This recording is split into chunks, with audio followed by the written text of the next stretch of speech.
किसी भी competitive exam का जो बड़ा सा सिलेबस होता है ना, वो एकदम पहाड़ जैसा लग सकता है। लेकिन जरा सोचिए, क्या हो अगर उस पहाड़ पर चढ़ने के लिए एक सटीक 150 दिन का नक्शा हमारे हाथ में हो।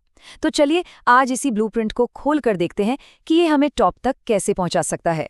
ये सिर्फ एक सवाल नहीं है ना? ये तो हजारों कैंडिडेट्स की सबसे बड़ी चिंता है कि भाई जॉब के साथ पढ़ाई सुनने में ही नामुमकिन सा लगता है, पर असल में ये नामुमकिन है नहीं। बस इसके लिए एक स्मार्ट स्ट्रैटेजी की जरूरत पड़ती है, और आज हम ठीक उसी स्ट्रैटेजी को समझने वाले हैं। तो इस मंजिल तक पहुंचने के लिए हमने इस पूरे सफर को 5 हिस्सों में बांट दिया है। पहले हम 150 दिन के चैलेंज को समझेंगे, फिर अपनी नींव मजबूत करने पर काम करेंगे, स्मार्ट स्टडी के तरीके सीखेंगे, आखिरी 50 दिनों के लिए तैयार होंगे और हाँ, वर्किंग प्रोफेशनल्स के लिए एक खास प्लान भी देखेंगे। तो सबसे पहला कदम है एग्जाम को समझना। देखिए, कोई भी खेल जीतने के लिए पहले उसके नियम जानना बहुत जरूरी होते हैं। तो चलिए देखते हैं कि इस एग्जाम का मैदान कैसा है और हमारा असली टारगेट क्या है। अब देखिए, यहीं पर सारा खेल बदल जाता है। जरा ध्यान से देखिए, मैथ्स, साइंस और रीजनिंग, ये 3 सब्जेक्ट्स मिलकर 80% मार्क्स बना रहे हैं। इसका सीधा सा मतलब है कि हमारी ज्यादातर एनर्जी इन्हीं पर लगनी चाहिए। हाँ, जनरल अवेयरनेस भी जरूरी है, लेकिन हमारा स्कोर इन 3 मजबूत पिलर्स पर ही खड़ा होगा। और ये है हमारा टारगेट 75। ये सिर्फ एक नंबर नहीं है, ये हमारा नॉर्थ स्टार है। जब टारगेट इतना क्लियर होता है ना, तो हर दिन की पढ़ाई, हर मॉक टेस्ट, सब कुछ इसी एक दिशा में लग जाता है। ये हमें भटकने से बचाता है। ठीक है, तो अब शुरू होता है हमारे प्लान का पहला और सबसे जरूरी फेज। ये जो पहले 100 दिन है ना, ये पूरी तरह से फाउंडेशन बनाने के लिए है। इस दौरान हमारा सिर्फ और सिर्फ एक ही लक्ष्य है, पूरे सिलेबस को एक बार शुरू से आखिर तक अच्छे से समझकर खत्म करना। ये जो टाइमलाइन है, ये हमारी पूरी स्ट्रैटेजी का ढांचा है।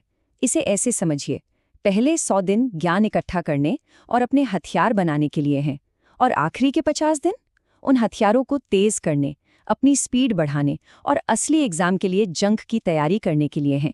यही बैलेंस हमें जीत दिलाएगा। सिर्फ घंटों तक पढ़ते रहना ये सक्सेस की गारंटी नहीं है। असली खेल तो इस बात का है कि हम अपने टाइम का इस्तेमाल कितनी समझदारी से करते हैं। तो चलिए अब हार्ड वर्क से स्मार्ट वर्क की तरफ बढ़ते हैं। ये स्मार्ट स्टडी का गोल्डन रूल है। मतलब अपनी एनर्जी उन टॉपिक्स पर लगाओ जो 75 प्लस के टारगेट के सबसे करीब ले जाएं।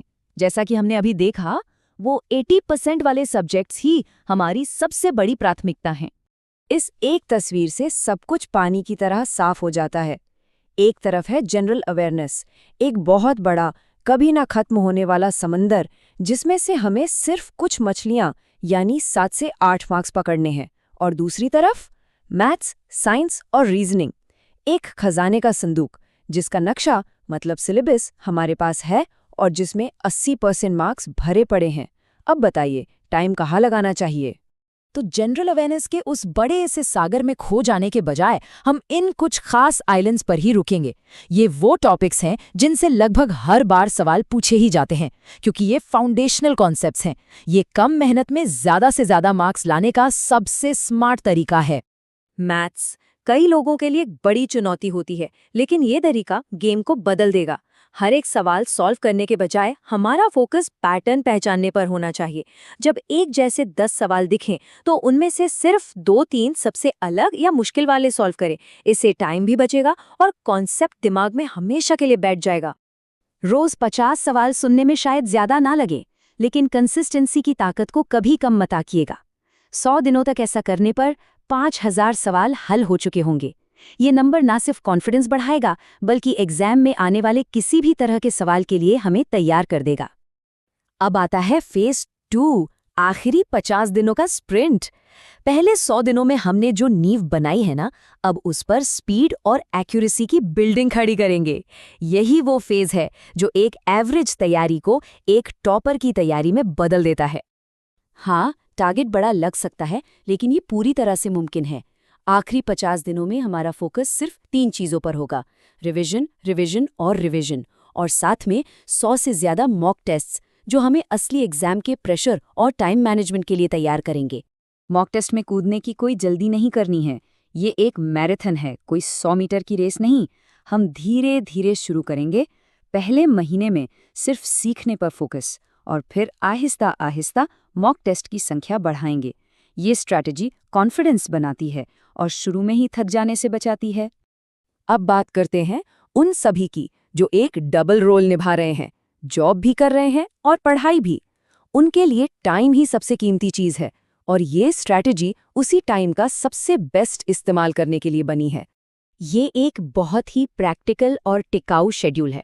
वर्किंग डेज पर 4 से 4.5 घंटे के छोटे और फोकस्ड सेशंस, और फिर हफ्ते का एक दिन, वो हमारा डीप स्टडी डे है। उस दिन 14-15 घंटे लगाकर मुश्किल टॉपिक्स को समझा जाएगा और पूरे हफ्ते का रिवीजन भी पूरा होगा। दिन भर की थकान के बाद पढ़ना मुश्किल हो सकता है। यहीं पर पोमोडोरो जैसी टेक्निक्स काम आती हैं।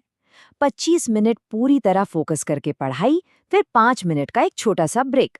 ये तरीका कंसंट्रेशन बनाए रखता है और बर्नआउट से भी बचाता है। और आखिर में इस पूरी योजना का जो निचोड़ है वो इस एक लाइन में है: सफलता रोज की कंसिस्टेंसी से मिलती है, लास्ट मिनट की तेजी से नहीं। एक दिन 10 घंटे पढ़कर 3 दिन गायब हो जाने से कहीं बेहतर है हर दिन लगातार 4 घंटे पढ़ना। असली सफलता इसी कंसिस्टेंसी में छिपी है। तो ये रहा पूरा ब्लूप्रिंट, एक आजमाया हुआ रास्ता। अब सवाल ये नहीं है कि क्या ये मुमकिन है, सवाल ये है कि इस प्लान की शुरुआत कब हो रही है। अपने कैलेंडर पर उस तारीख को अभी मार्क कर लीजिए। पहला दिन आज भी हो सकता है,